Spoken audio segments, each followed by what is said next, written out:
Hello. Thank you for taking the time to join us today for this discussion with regards to greener finance's best friends, ESG ratings, technical standards, and the experts that we have today. All right.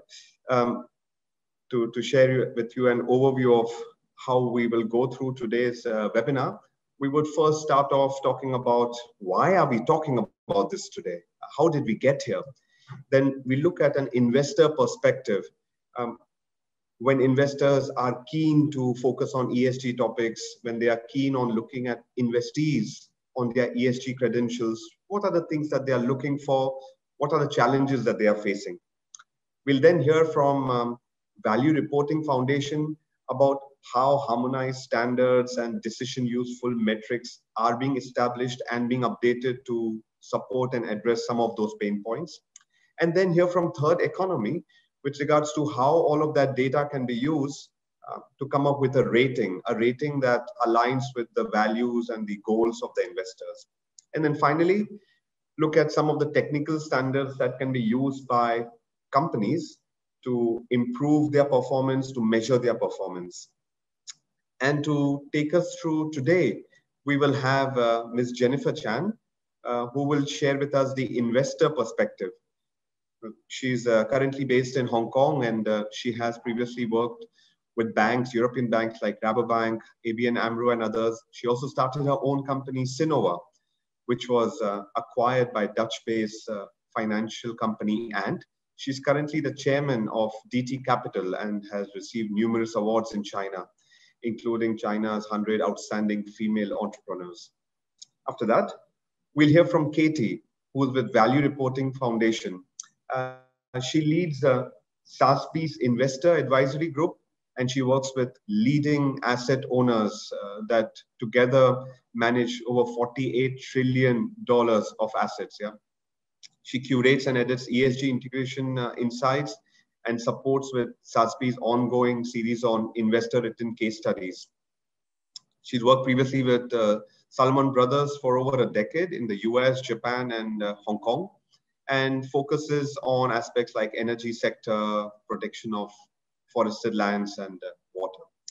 And then we'll have Chad, who will share with us the approach that Third Economy has established and how they are supporting their investors to look at all of that data which is out there, and then to align with their goals, their aims, their ambitions, so that they be able to look at the status quo of an investee and then plan for the steps. He's the founder and CEO of Third Economy, which is a sustainable investment research and advisory firm. And he has over 25 years of experience in building sustainable investment capabilities. He's also adjunct professor at San Francisco State University and the Presidio Graduate School. So thank you, Chad. And finally, myself, I'm based in Hong Kong. I lead our sustainability services for consumer products unit, and I will be giving some insights on how technical standards link to all of those metrics. But importantly, thanks to all of you for joining, for registering, and for sharing your feedback during the registration page. So, konnichiwa, good morning, ni hao, salam, and hello to all of you. Thanks for joining. We also see that we have a diverse stakeholder representation today. So we have, of course, a lot of consultants, because you'll be helping investors, you'll be helping factories and companies, and also governments, I guess, with how to set up a robust mechanism. We have assurance service providers, we have students, NGOs, brand retailers, and factories. Thank you for being there. But now, why are we having this webinar? Why have we been talking about green finance?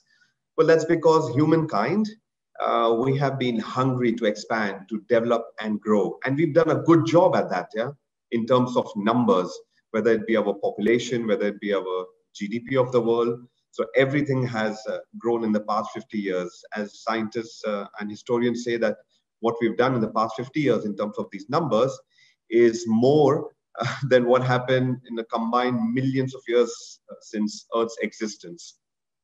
All of that, of course, has put pressure on the planet, on the environment, on our surroundings.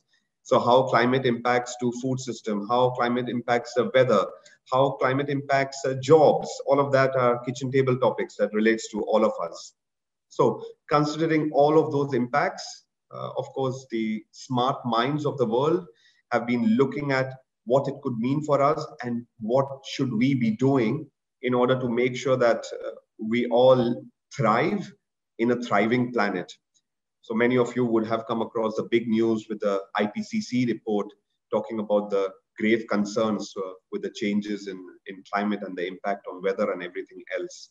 But at the same time, that report is acting like a catalyst, and we see that investors, they are coming together, they are ramping up their efforts to move ahead faster. What we've seen in the past few decades is all these standards and policies and guidance and frameworks that have been established, that are used sometimes by investors, other times by governments or by investees or companies to report their performance, to disclose based on certain metrics, and then to use those metrics to plan future steps. That's good.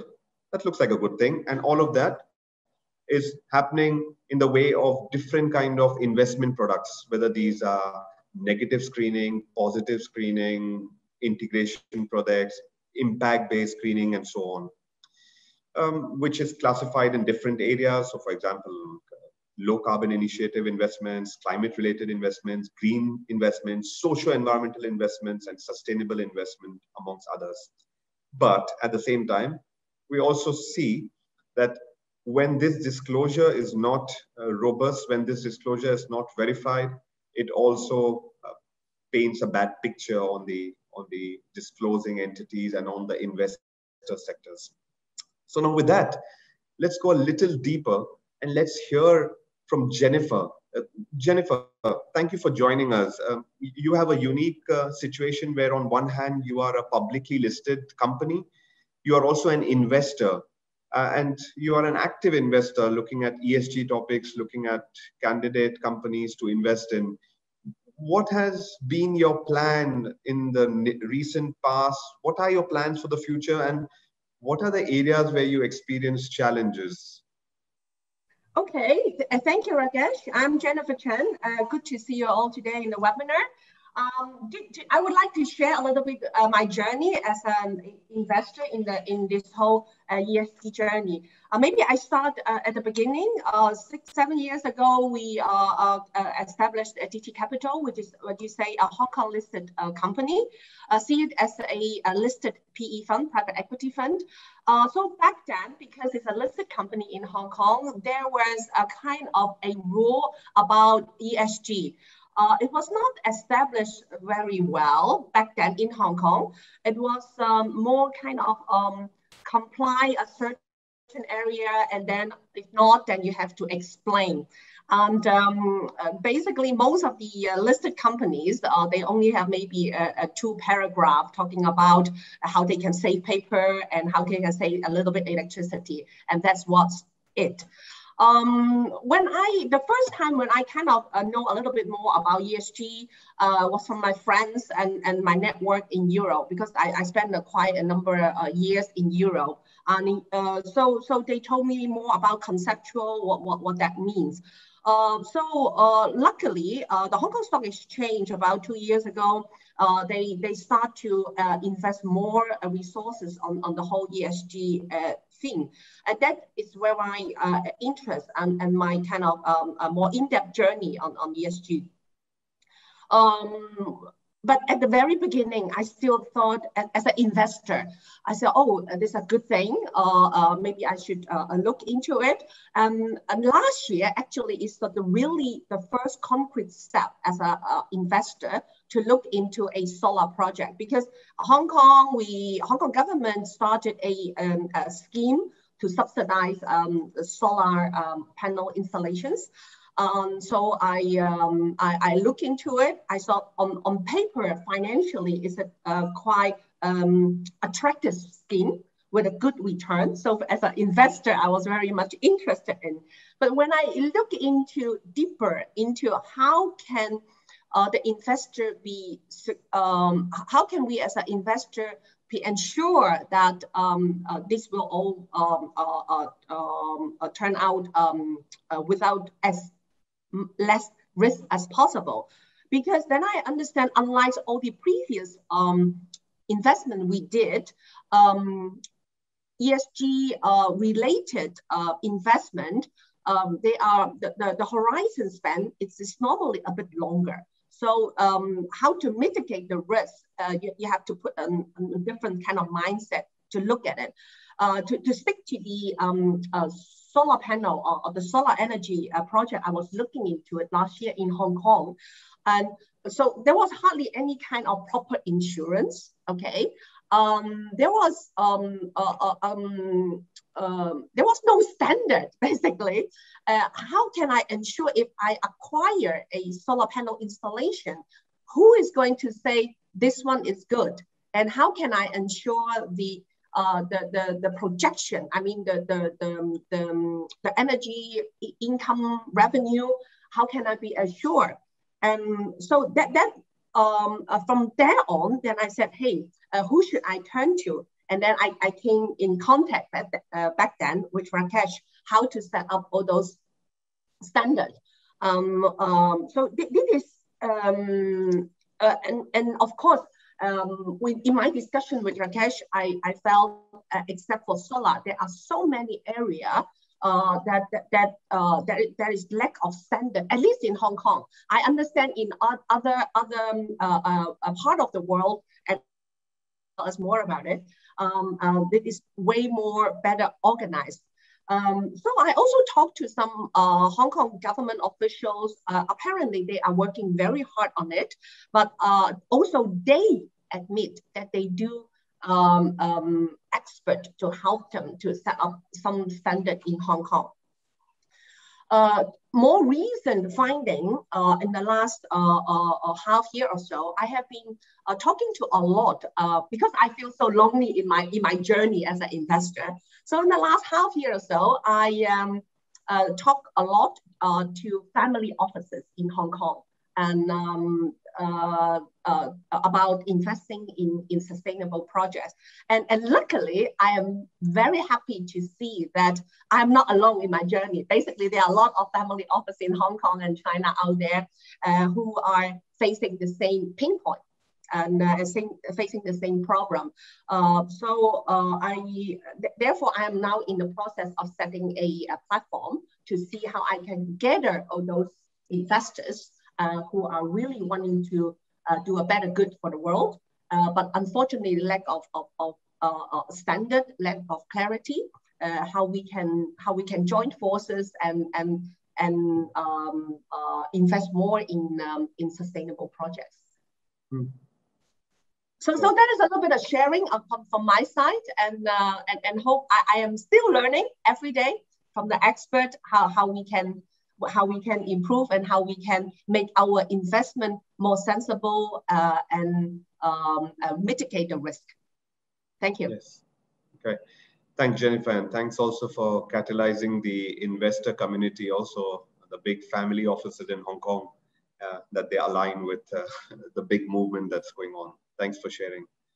And that when we take all of what Jennifer said, yeah, and we also look at the bigger picture.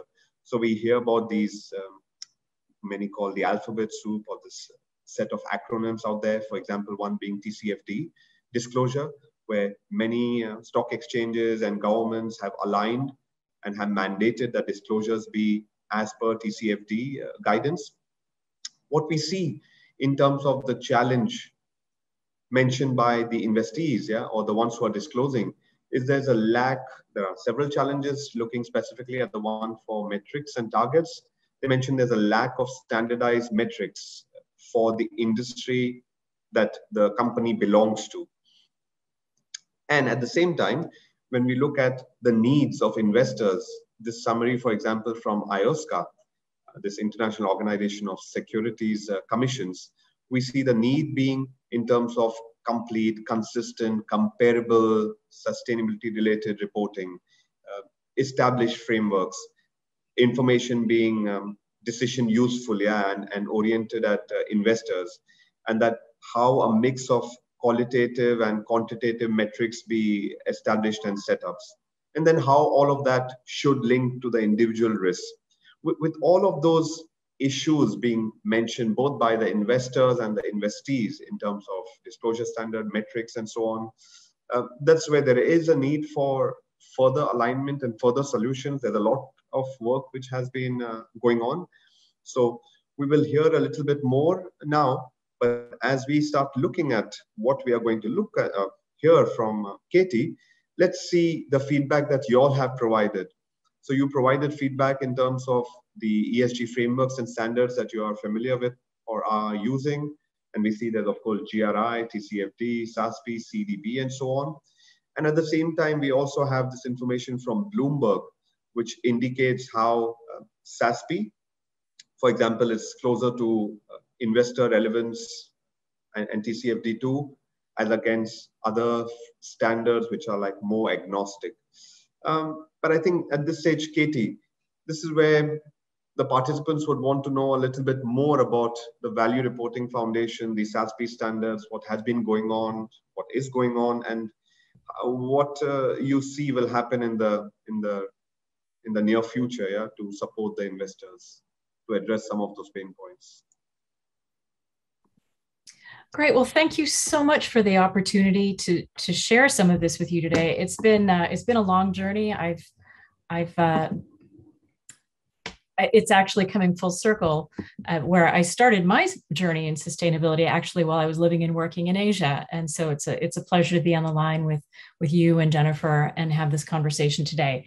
So thank you very much for the introduction. Really, the Value Reporting Foundation and the resources that we offer were really developed through legacy organizations that you'll learn a little bit more about in a moment to meet the needs of investors and to sort of ameliorate some of the pain points that you've mentioned. So I'll just dive right in if I can advance my own slides here. There we go. No, I'm not able. There we go. So the Value Reporting Foundation emerged out of the merger of legacy organizations, the International Integrated Reporting Council, or the IIRC, and the Sustainability Accounting Standards Board, or SASB. You can think of the Value Reporting Foundation, or the VRF, as I will abbreviate it for today's webinar. It's really a holding company with three key resources: integrated thinking principles, the integrated reporting framework, and the SASB standards. So in many ways, everything has changed, but in many ways, nothing has changed. The integrated reporting framework is still in existence and widely used, as are the SASB standards. So historically, the industry agnostic integrated reporting framework, integrated thinking principles together have been positioned as very strong tools to improve business decision-making, management decision-making, and decisions by boards of directors. And SASB standards are industry specific and help improve disclosure to investors on how a company is creating value, providing investors with the comparability that you've mentioned as a pain point, and that has been lacking historically in data that is in existence, and we'll talk a lot about that today. So both legacy organizations, IIRC and SASB, have been focused on external reporting and reporting as a tool to create a common language and shared understanding between businesses and investors about how value is created. Now these tools are all under one roof, if you will, under the Value Reporting Foundation, and we're excited about the merger.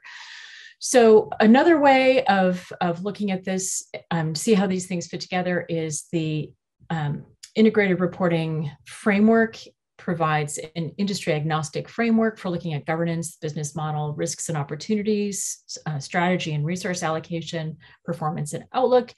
And SASB standards, which are industry specific, provide disclosure topics and metrics at the industry level on things that are most relevant to a company's business performance at the industry level that are related to value creation over time. So these two things together are quite complementary and very powerful tools.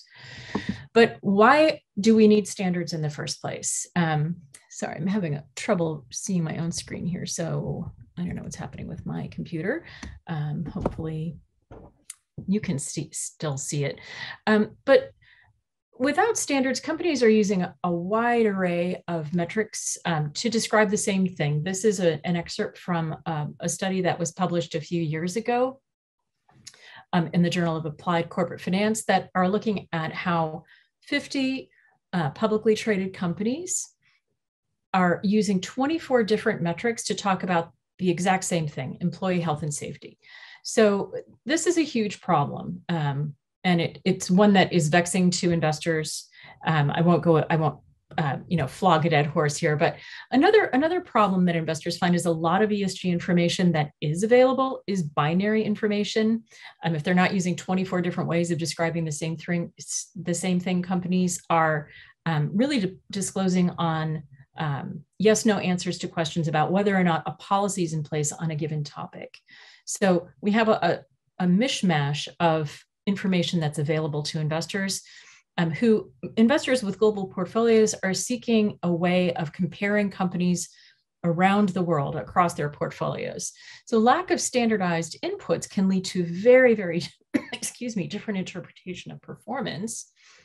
So with all of those different ways of describing the same thing, you see that the variability in units of measure can lead to very, very different interpretations of performance. As you see the distribution curves on the right here, where you have laggards overlapping with leaders, which leads to this confusion in the market. ESG ratings and rankings painting a very confusing picture of company performance on the same sort of ESG dimensions or similar dimensions, but widely varying opinions about exactly how they are performing.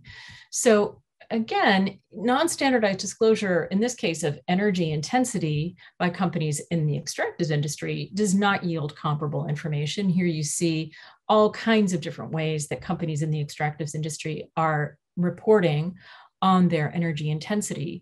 So SASB standards help investors understand ESG performance on issues that impact enterprise value at the industry level. So that makes it much easier to identify companies that are managing those issues well or issues they're managing those issues poorly. So you see here energy in the energy intensity expressed in the same way as it would be in SASB standards, where you can see a highly energy efficient company compared to a company that has very low energy efficiency.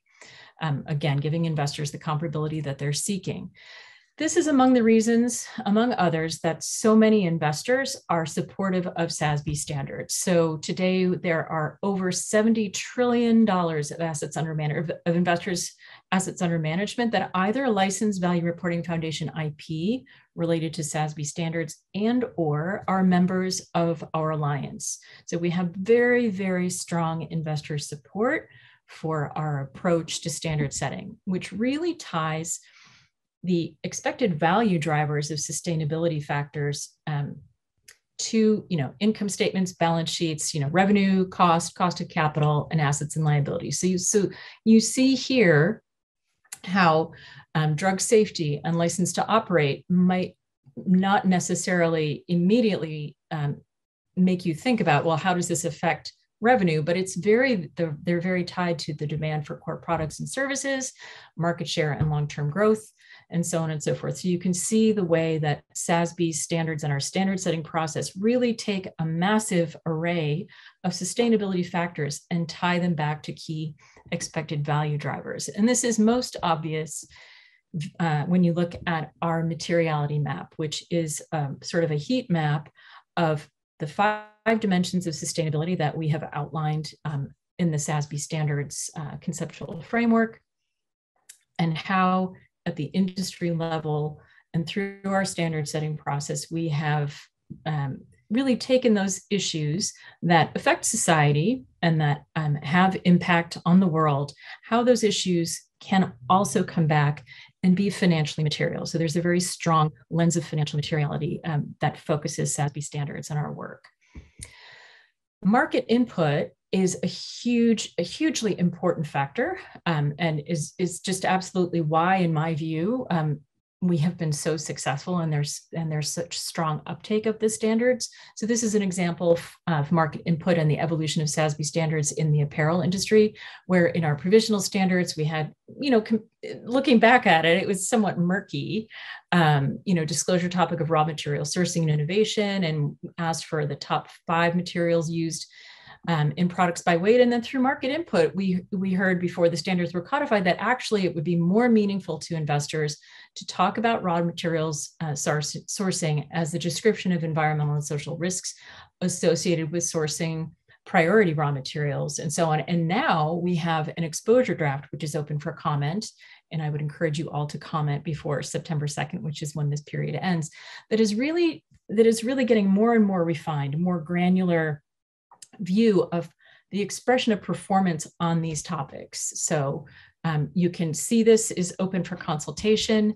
There is a link that I'm happy to share with you later, but we strongly are seeking market input on this exposure draft that is open for comment on these standards. And we have roughly 13 other projects that are at various stages of development where through which the standards are maintained and kept evergreen. Another area that might be of interest to this audience, excuse me, is related to the hardware, technology hardware sector. So as e-waste generation is just a burgeoning problems with life cycle management disclosure and related metrics are increasingly salient to companies in this industry. You just can't have this kind of waste and only 17% of it being properly collected and recycled without investors beginning to take notice, without regulators sort of looking at this and thinking, well, maybe there ought to be more regulation on this in this area. So you see in the standards for the hardware industry that product lifecycle management is one of the disclosure topics that we ask for. And then we have very targeted questions for management about how these things are being managed. Accounting metrics that are quantitative and really giving investors the information that they need. But you can also see how these are really relevant to companies in the hardware sector, whereas companies in the services sector would not have this issue. So again, focusing on the importance of industry specificity. So there's been a lot of global interest and uptake in the standards. You can see here that we have over 874,000 standards downloads around the world, 70,000 users in 170 countries. And digging into that a little more deeply, we see increasing references and reporters of SASB around the world. And one of the key myths that I often hear about SASB standards is, oh, they're just used in the US, they're not relevant to us because we're not a US listed company. So that's a huge myth, as you can see, as evidenced by the breakout of references as well as reporters of SASB standards around the world and the huge increase that we've seen in other markets since the standards were codified. And the reason that we talk about references is that over time, we've seen them as a key leading indicator of future reports. So we're just incredibly encouraged by this. And there's just been such strong investor interest in these topics that investors have been engaging with their portfolio companies saying, hey, we really value a SASB view of your performance. So please begin reporting using the standards. So companies in the apparel industry that are reporting using the standards are shown here. So a lot of brands and companies that are easy to recognize, and you're probably wearing some of them or know somebody who is, or certainly if you're an investor, have them in your portfolio. And companies in the hardware industry that are reporting using the standards are shown here today. And this does not reflect companies that are referencing SASB standards. And I should have clarified that earlier. When I say referencing, they're companies that are talking about their materiality assessment, saying we're looking at the SASB standards for our industry, but they haven't begun using the standards in a meaningful way. And so that's what we mean by references to SASB standards. But these are the companies that are using the standards and they're reporting. So I've covered a lot of territory in a really short time. Thank you for the opportunity to share all this with you. And I look forward to the ongoing conversation and any questions that you all may have for me. Thank you. Thank you very much, Katie, for this overview, but also with the details showcasing who's using it and what's going on in terms of standard development. So thanks to all the information that you just shared now, That means that based on the feedback we receive from the registrants, you've covered the topic about insufficient clarity about industry-specific metrics and the process that SASB is using. You've also covered the aspect about how technical standards are integrated with those metrics. And you've covered on how the metrics which are selected are decision useful and relevant for the industry and the supply chain. So thanks a lot for covering a lot of those issues and challenges that registrants mentioned. But now, to take the next step. So let's say investors are looking for good data and they ask their investees to provide data based on SASB standards, which are industry specific and so on. All of this goes into the big systems of rating agencies, and this is what we see in terms of variation. Yeah. Now, at the same time, we see how the demand has going on. Yeah, in terms of these investees saying they want better and more information about the ESG ratings, whether it be about how material issues are weighed or addressed, whether it be of how those topics are linked to the core sustainability aspects of the company, and in general, to make it more specific and relevant.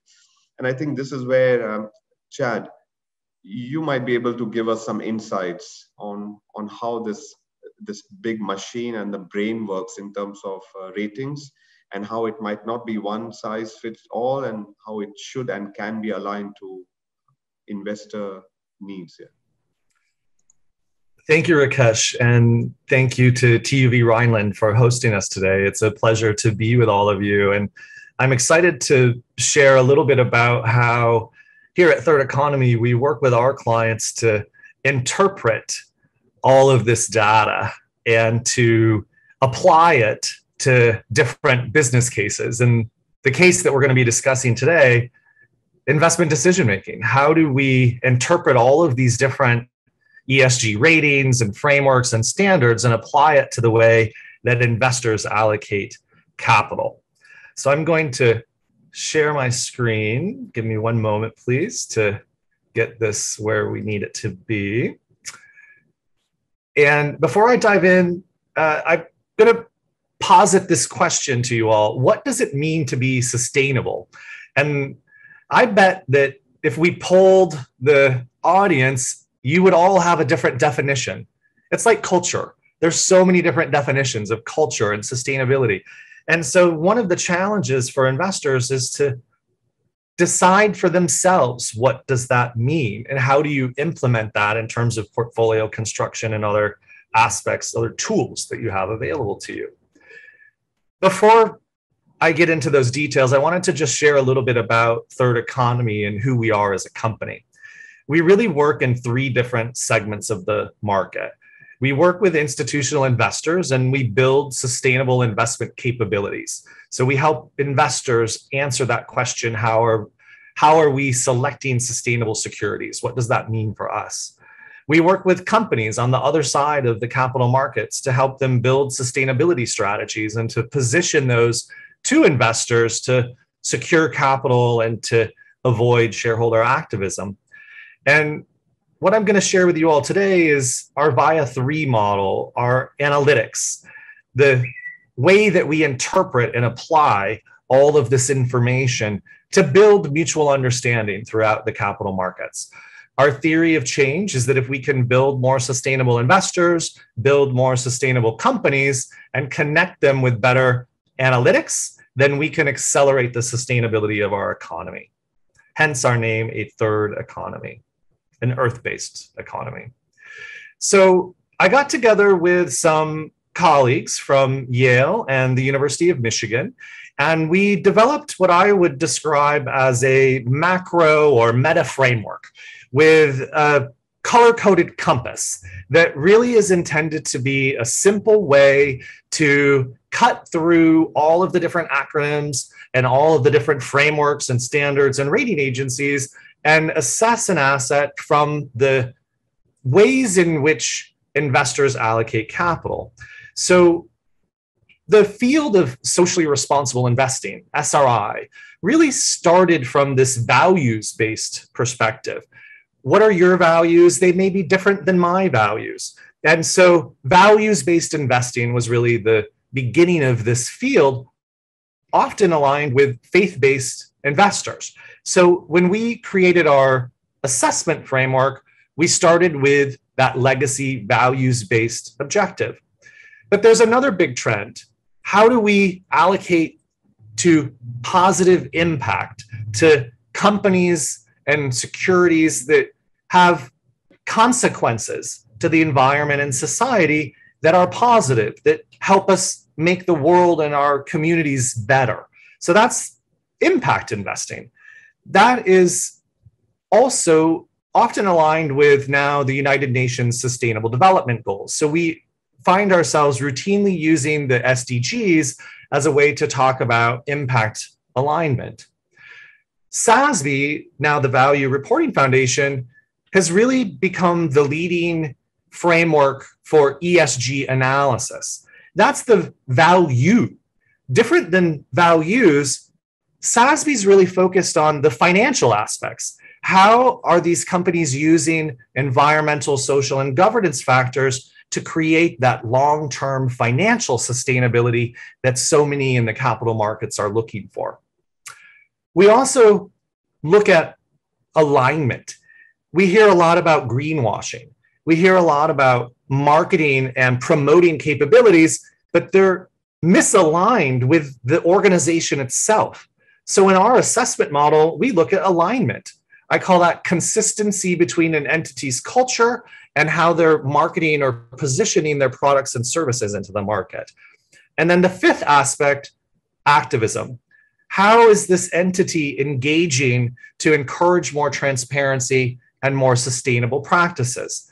In the field of investment, you might refer to that as investment stewardship, the tools of proxy voting, engagement, etc. So how is the security that we're evaluating deploying these tools of activism? And we color-coded our compass on a simple red, yellow, green with a 100-point scale.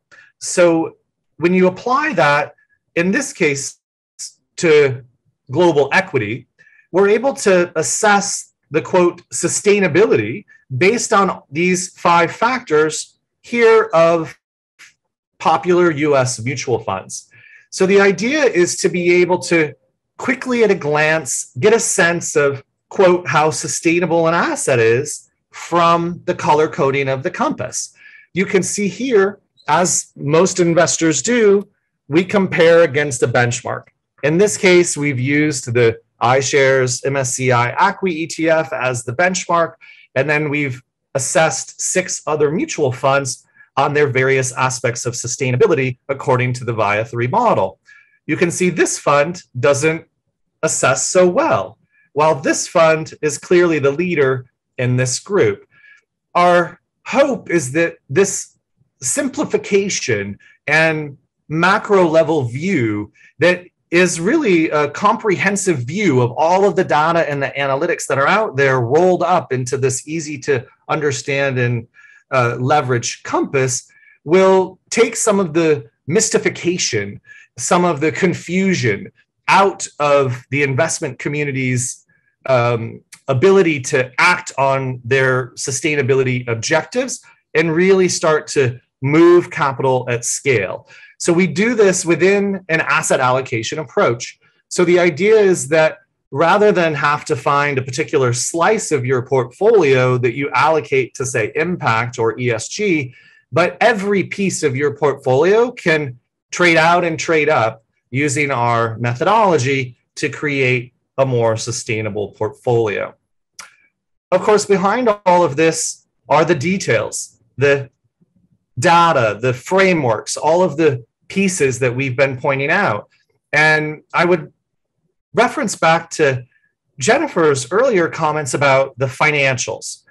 It's very important that not only when we assess a security that we look at the different sustainability characteristics of the asset, but we also want to think about that integration with the pure financial. So this is an illustrative fact sheet. This is a summary of all of that complex data, all of those different rating agencies integrated into the VIA 3 model to be able to quickly assess in what ways it's sustainable so that you can align your own values and belief systems. Maybe you care about values, maybe you care about impact. How does this security align with what you care about most? And then let's not forget, we have to take this traditional financial aspect into account as well, that investors invest to have a financial return. And this is one of the biggest challenges with allocating capital at scale, is this concern of underperformance, that investing in a sustainable way means you have to take a haircut or that you have to earn less on your investment. So whenever we do a securities analysis from a sustainability perspective, we also take a look at the financial aspects. Here, we have a highly sustainable fund, one of our highest rated, but at the 5-year mark, you can see they're slightly underperforming the benchmark, the index fund, which you might remember was much less sustainable in our model. Well, it comes down here to the expense ratio. Oftentimes, these active funds, the more data that they need to use to make them more sustainable can cost a little bit more, or sometimes a lot more, than the mutual fund that is the index fund that's not deploying any kinds of these capabilities. So you need to take that aspect into account, just as you're taking into account values-based considerations. For example, is the security thinking about the health and well-being of people? Are they avoiding tobacco, alcohol, gambling? Are they positive tilting towards health and well-being? Impact. What do we know about the securities fossil fuel, in this case, or gender equality scores? When we think about that SASB and their ESG analysis, is the security well aligned with that financial value objective over long-term periods of time, et cetera? So that's a little bit about how we interpret all of the information that's out there and help our clients apply this in their investment decision-making. We have more information on the Third Economy website, and I would just end by saying we could not conduct this analysis without, and this goes back to Jennifer's point, without science creating the foundation for our confidence in the data. And so that's really where TÜV Rheinland comes in, is that if you think of a mutual fund and all of these underlying securities within that fund, or an individual company itself, investors are not scientists. So we need to rely on the likes of TÜV Rheinland to be able to do those certifications and to provide that third-party evidence that, yes, this company is doing the things that they're saying that they're doing. That helps us with our alignment assessment and other aspects. So that's a little bit about us and how we're operating in this field today. Rakesh, back over to you.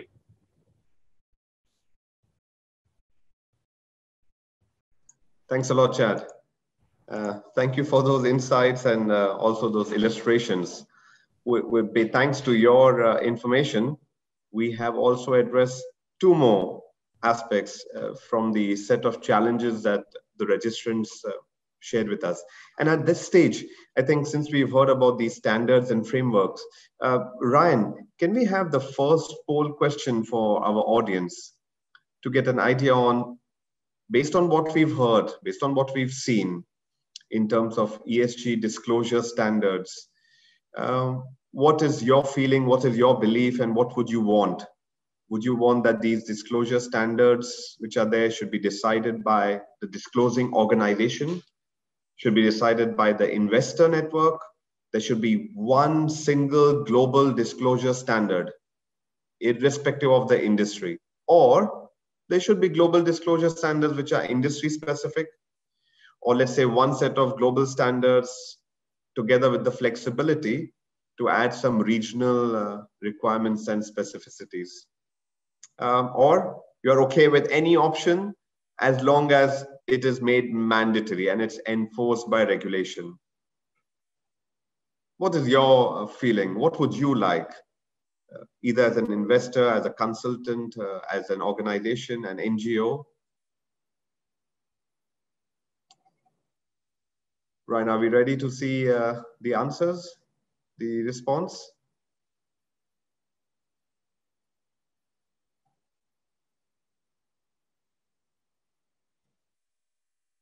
Okay. All right, so industry-specific disclosure standards. This is exactly what Katie has been emphasizing on, yeah. But also a close second is the possibility to have these regional requirements, the possibility to add these additional regional requirements. Thank you for your feedback and responding to that poll question. So now, having looked at the investor needs, having looked at industry-specific standards and metrics from SASB, and then how these standards, metrics can all be looked together, aligned with the beliefs, the values of the investor, with the Wire 3 approach, we still have one aspect, which is about your challenge concerning lack of confidence in reported, disclosed data. And we'll hear or see a little bit more about this. So let's consider this hypothetical scenario, which maybe is real. Maybe one of your company is actually facing this. Let's say there's a company, and this company wants to address the risks. They want to uncover the opportunities, and they want to showcase to all their stakeholders that they are a good citizen. Okay, so then they decide that based on what they are doing and based on what they want to do, they will select a particular framework and standards. And then they start looking through and they see, oh, there are over 10 ESG standards, framework, indices, and they somehow have to decide which particular metrics they will choose, which framework standards they will refer to, more than one in some cases. And then all of this goes via the board of directors, and then they publish their ESG report. Bravo, great. What happens then is this, all this data goes to the ratings agency, and what comes out is a different set of ratings, measurements, because these ratings are proprietary ratings and frameworks of the rating agency. Sometimes they are aligned based on values that the investor wants, but the result is varying response or value or ratings, which then leads to some of the investors who are not as well informed, because maybe they did not have a chance to speak to Chad and Katie yet. They would be looking at these different ratings and be a little confused with regards to the variation, which would then make everybody confused and concerned about what is being disclosed, yeah, which results into erosion of value or trust and missing those opportunities. And now let's look at the same scenario. So we have two big players there. One is a company which is in need of capital. They want to follow standards, and they are following standards to comply as per social and environmental and product safety requirements. And on the other hand, there are these investors and the capital markets who are saying, we have money and we want to invest money to do good, but please disclose to us in a format that we understand. So what could be there in the middle? It could be these technical standards, which are product specific, which are context specific, yeah, for that industry, that product, that helps build the trust that all the hotspots and the materiality aspects are being addressed, and they are being measured based on globally harmonized or harmonized within the industry standards, yeah, in order to ensure that trust is maintained and the opportunities are also harnessed. So let's look at one example first of the electronic supply chain. Or we heard and we saw a little bit from Katie with regards to specific metrics for electronics and hardware. Now, when we think about the computer we are using or the mobile phone and so on, this is how it comes to us, yeah? So it starts somewhere over there with all the raw materials, then goes through smelters to a design house to production facilities or OEMs, distributed, comes to us. And then at the end of life, hopefully all of us will responsibly dispose it of or give it back into the circular economy. So with all of that, there of course are several hotspots. So there's a topic of e-waste, which we saw earlier. There's a topic about impact from the usage. There's also the topic of social and environmental impacts upstream in the supply chain. Now, all of that, for example, for electronics and hardware sector, are addressed by certain metrics. This is a snapshot from the relevant SASB standard for this sector. And as many of you would know, that depending on the business model, a company can utilize more than one SASB standard and select metrics from more than one SASB standards to disclose. All of that, for example, Energy Star or the IEC 62474 or the EPEAT certificate or a particular EICC audit, well, all of those are technical standards for evaluating environmental, social, or quality aspects of the product and the production process. At the same time, the governments, for example, the European Union, they have an additional set of requirements. Some of these are covered via the eco-labels, which are mentioned as example in the metrics, and others might need to be incorporated. And this is where all of us play a role. SASB or a standardization organization like SASB makes it possible for technical experts, for engineers, for NGOs, for companies, for investors to all contribute and provide feedback on what could be relevant metrics and examples of acceptable technical standards. And now is the time for us to contribute and share this information to make it a robust standard. Now, at the same time, why we are talking about these technical standards and certifications of products and processes, because whether it is assessment on product and process level, like in the EU, talking about greenwashing, or what we see recently about greenwashing of funds, there's this mistrust which is there if something is not verified. And in order to verify on those technical aspects, there's a group of organizations, to Rhineland is one of them, which are part of this wider association of TIC or testing, inspection, certification organizations that look at products, that look at processes, and based on standards evaluate it. So the results are just like as what investors want. The results are relevant, the results are comparable, and the results are consistent, no matter where and who is evaluating it. The same goes for the textile industry. Each one of us is wearing a comfortable piece of garment today. It goes through several steps via wet processing, via raw material supply chains and chemicals usage. And at every step, there of course are risks on social and environmental aspects. Many of them need to be disclosed based on these metrics, again from the SASB standards.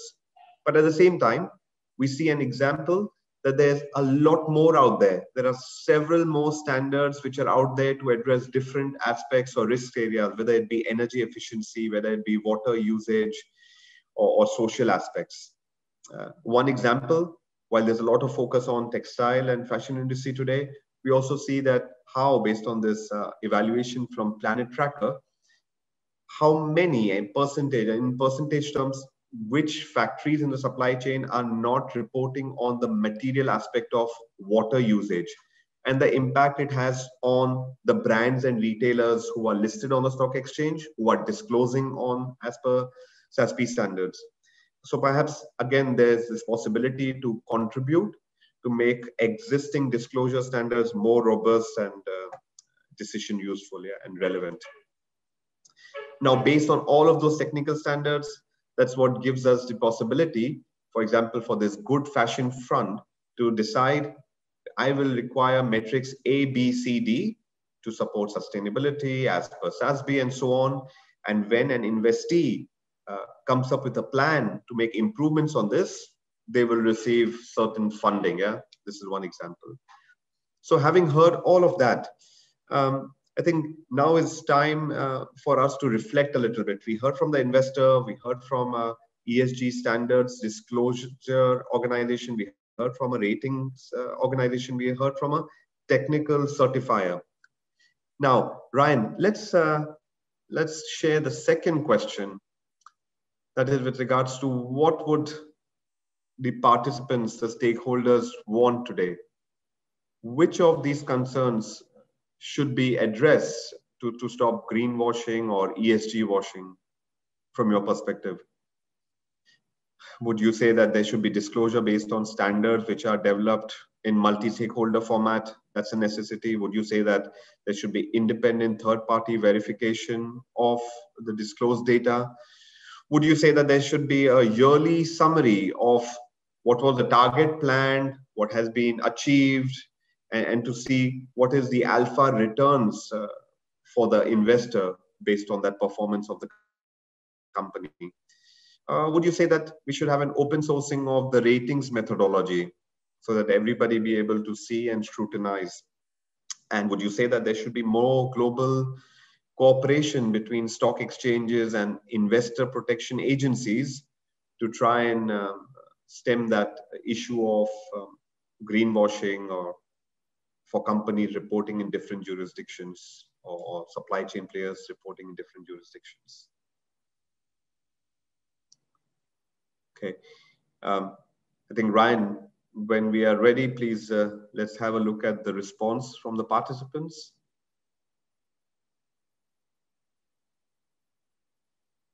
Right.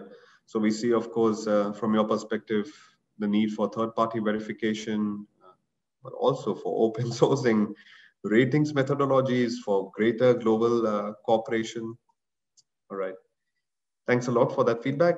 And now it's time to address many of the questions that we have been receiving. So let's start off. We see one which goes to you, Katie. In your slides, we already saw with regards to the geographical distribution of the companies that are disclosing as per SASB standard. And the question is, how have APAC and Chinese market developed in SASB disclosures? And are there any incentives that you are planning to increase the adoption of your standards, the SASB standards?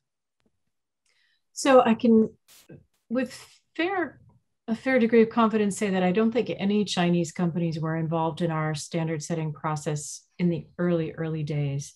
We have an active standards advisory group, and we make a very concerted effort to ensure that we have geographic, fairly equal geographic representation from a variety of geographies, including Asia Pacific. And that information is all available on our website. And I'm happy to share a link to the standards advisory group page where you can see who's participating in which industry standard advisory groups. And then in terms of incentives to encourage uptake of the standards around the world, investors are really leading that charge on our behalf. And you mentioned in your introduction to me, our investor advisory group, which we formed in 2016, which was 2 years ahead of the codification of the standards in 2018. And the reason that we formed that investor advisory group was because we were hearing from investors that they wanted this information. And we knew that when the standards were codified, that if investors weren't asking for it, companies, to your point, would be facing an array of standards and frameworks and saying, well, why would I do this when I'm doing all of these other things? So the investor advisory group really has encouraged portfolio companies to begin the reporting process. And it has been very successful, and that engagement is ongoing. And in fact, we're about to invite about 200 more companies to participate in what we call a corporate investor dialogue, where we get companies to the table and an investor advisory group members to the table to talk about why they need this information and why it's beneficial for companies to begin that reporting journey. The other thing that I would say is that the direction of travel amongst policymakers and regulators around the world is clearly in the direction of more encouragement, if not mandates, of this kind of reporting. And there's a lot of support for standards and frameworks among those, included in the Value Reporting Foundation. So I think that investors and policymakers are kind of keeping that drumbeat going for us. So those are the big incentives that I see out there. Okay, thanks, Katie. And a follow-up or an addition to what we are talking in terms of the overall geopolitical landscape and the changes, there's a question which is quite relevant, which says, if there are any indices or metrics that monitor or give a picture about the treatment of migrant workers by companies along the supply chain. I've seen that in the food and beverage standard and the infrastructure standard for SASB, there is already this requirement, but maybe you want to answer some or share some more information. Well, I know more and more investors are increasingly looking into these things. I'm not aware of indices per se that track this, but Chad, I don't want to throw you, put you on the spot here, but are you aware of any that you can think of that specifically track those criteria? Not specific to migrant workers, but I do know that it's a factor within SASB categories, especially in agricultural related industries. And in our own model, we would think of that both in terms of impact and ESG analysis, because you can think of that in terms of your access to workers as part of your value proposition over the long term. How do you have access to the individuals that you need to produce your goods and services? So there's an ESG financial value dimension to that, but there's also an impact dimension to that in the sense that you can align treating workers with sustainable development goals around equality and alleviating poverty and those kinds of objectives. So I don't know that it's necessarily made its way into index funds, for example, but it certainly is incorporated into some of the analytical frameworks and standards that are out there. Mm-hmm. All right. Thanks, Chad. And let's stay with you then, Chad. There's a question coming in with regards to the WIA3, and the question is WIA3 subjective with the 5 criteria? Some might argue that the weightings to each should be different, or have 4 instead, or add an additional one. Have you seen such requests, and how are you addressing them? Yes, when we work with our clients using the WIA3 model, more often than not, we customize it to the unique aspects of that institutional investor. So you can imagine some investors are really focused on impact. So we can overweight the impact dimension of the model, or other investors are really focused on values-based negative screening. And so we can overweight that aspect of the model. Really, the idea is to customize the model based on the unique interests. Back to how do you personally define sustainability? I think one of the interesting things is that ESG has really become such a buzz. The acronym has really made its way in to more of our mainstream culture and discussion within the investment community. But it's so often confused with these other dimensions of values and impact. And so we've really tried to use the WIA3 model to create clear definitions that these are different approaches to investing. And you as the investor need to decide what are the right approaches for you. So our model is intentional in that way. Okay, got it. Then there's another question, Chad, with regards to information about disclosure concerning carbon. So let's extend that a little bit and see, is that still the major focus of investees and investor, carbon, or are more and more also asking about other resource efficiency measures, whether it is water or just raw material waste or social aspects? Well, I think that the first place most investors start when they think about analyzing ESG is from the governance lens. I call that the governance of sustainability. Do you have the right board and management leadership in place to manage these things on your behalf as a potential investor in that company or whatever the security is? And so I spent 15 years at BlackRock, and I used to talk about how we would leave no rock unturned when we were analyzing a company from an ESG perspective. And we always started with the G. Who are the people that are running the company, and how are they incentivized? So then I think the big E and S topics in the E, clearly climate has become the front runner. And I think you have a conversion of both financial risk as well as social awareness that's driving that convergence around climate as the major E topic. And I would say within S, we're seeing a similar conversion, growing awareness as we globalize of diversity and inequality, as well as a growing body of investment research that tells us that more diverse companies tend to have financial outperformance over long periods of time. So when you have this convergence of social awareness and investment risk mitigation or financial reward, those are going to become the biggest topics. Okay, got it. So thank you, Chad. Now, looking at when we started and we looked at some of the challenges from investors, we hear from and we saw from Katie about these metrics which are there and how they're being made robust and the activity going on to harmonize them further. We heard from Chad about specific ratings approach. Jennifer, based on what you've heard so far, will you be comfortable sharing what are your plans for the next 6, 12, 18 months as an investor or as a representative of investors? I would definitely thanks for those insights. I learned a great deal today. Thanks. And but it is extremely interesting to know there are a whole set of standards financially, technically. But I would how would I say? Maybe the Asian investor, we are a little bit spoiled in terms of the IRR, the return on the investment.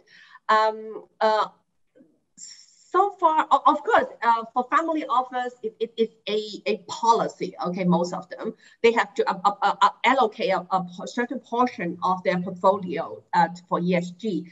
But it's still not yet kind of clear what kind of they can live with a lower return, so to say, relatively speaking. But I don't see is there any other kind of non-financial benefit that comes with it? For example, I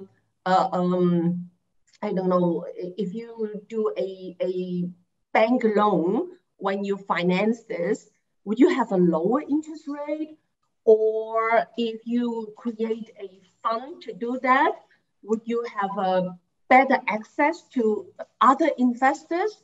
What are the kind of non-financial? Because I do feel Asian family offices, they are ready. It is really buzzing. But except for the financial side and the technical standard side, they need a little bit more pushing. And what could be, based on your experience with your investors, what could be the last thing that pull them to do that? Thanks for the sharing. Okay. Katie and Chad, would both of you want to share what you have observed in that regards? Sure, and I'll preface my remarks by saying that my experience with investors is not inclusive of family offices, but I don't think that they have dissimilar.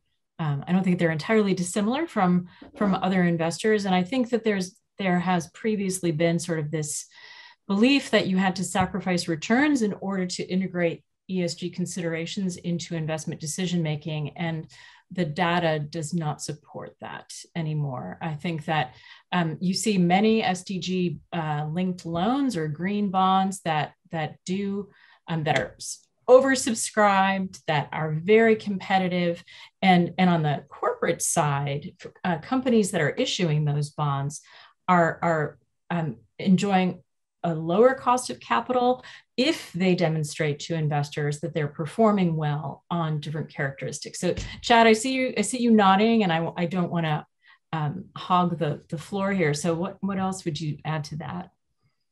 Well, Jennifer, I think you hit the nail on the head. I mean, that's exactly the primary question: is the correlation between the positive impact and the sustainability aspects and the financial return, right? And so we really need to keep that front and center in our discussion about how investors are allocating capital, because it has implications for fiduciaries, whether you're on the board of a family trust in how you're going to allocate capital on behalf of the family in a fiduciary way? Are you prioritizing environmental or social impacts over the financial return? Is a big point of contention. And we see that throughout a lot of the public pension funds in the US and other markets. So I think we need to keep that top of mind. And I think, to Katie's point, there are research studies, and I often think about Einstein, lies, damn lies, and statistics.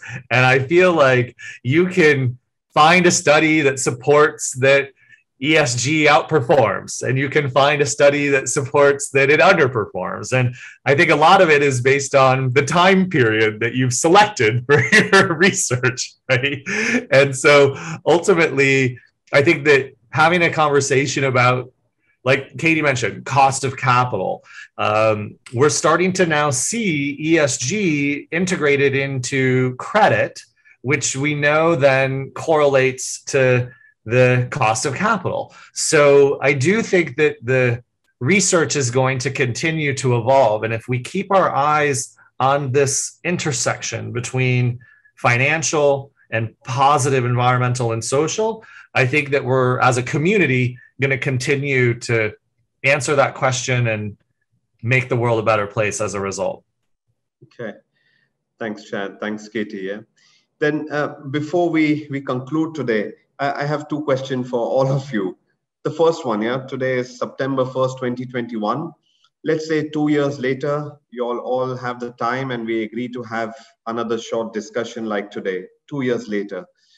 Jennifer, let's start with you. What do you hope you will be saying to the audience 2 years later? And what is your call to action in order to help you say what you want to say?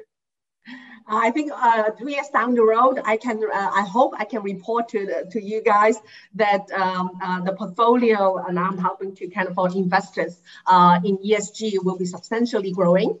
That's one. And I do, that is on the investor side, but there's one thing I haven't said is I also with digging more into this topic to encourage more SMEs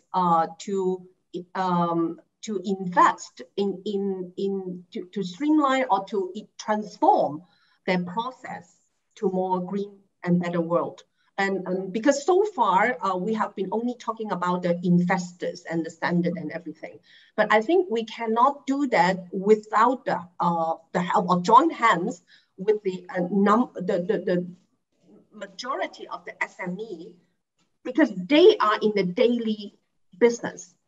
They must have the drive and the incentive to improve, even if it's minor. But if you add up all these little companies and every day they are improving a little bit, and I think I hope I can report, I have there are way more SMEs in Hong Kong transform their business process into the ESG. Okay. Thank you, Jennifer. Yeah. How about you, Katie? What do you hope to be sharing with us in 2 years' time? And what is your call to action to all of us? There's a radio station in California that is broadcast only in Spanish, and its tagline is "Más música, menos witty witty," which translates into more music, less talk. And I would say the corollary to that is, I would say in 2 years' time, I would ask for less talk and more action, and less talking about why not and about how hard it is and so that would be my wish for the future. And I do think that in 2 years' time, we're going to see more convergence. We're going to see more harmonization of standards and frameworks around the world, and more global regulators and policymakers taking action on that. So I look forward to that conversation and more action. Okay, thanks, Katie. How about yourself, Chad? What will you be telling us? I'm going to echo the comments of my esteemed colleagues, Ms. Chan and Ms. Schmitz-Eulitt, that I hope in a couple of years we're less worried about the lack of standards, and that the work of SASB and TÜV has progressed to the point where we can really start to be more focused on capital allocation. And I always like to say every asset has an impact, and we need to understand what it is. And so through the incorporation of these types of analytical frameworks into capital allocation, I hope that we can continue to move money at scale to solve complex problems. Okay, thanks, Chad. To Rhineland, I'm hoping that in 2 years' time, we have an example where we show which technical standards have been harmonized, are aligned with ESG disclosure metrics, and that we have at least 2 business cases per industry segment. Application of technical standard used to improvement environmental social performance, improvement in ratings, and improvement in returns. Yeah. So with that, I want to say thank you to all of you for taking the time. Thank you especially to you, Katie and Chad, for taking time from your evening. And thank you to all the participants for being here, for being active, for sharing your questions. All of you will receive a link to the recording of today. Take care and talk soon. Thank Bye. you.